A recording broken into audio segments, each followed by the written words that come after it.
just to pick up on what Call was expanding into a little bit more about shame and guilt, and again, the way that we define it in terms of practical application in the work that we do, shame is I am bad, guilt is my action was bad.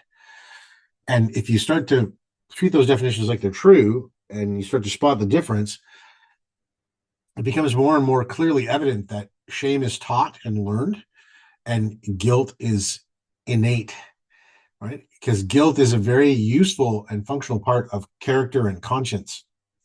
And it's something that people, interestingly enough, when they're in an environment that is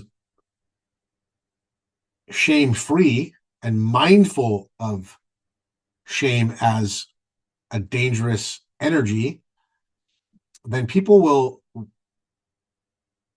reach and acknowledge their own guilt pretty quickly.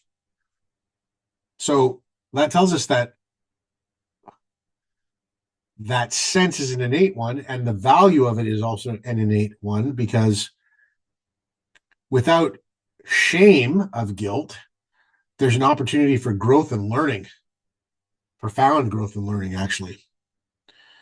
And a person can experience a new and more powerful connection to their self-worth when they can take initiative towards confronting anything that they might feel guilty about. But shame, so guilt in a proper context can be kind of an inspirational energy. It can be kind of a reshaping energy and a sign of learning and growth that's ultimately quite positive, where shame is never that.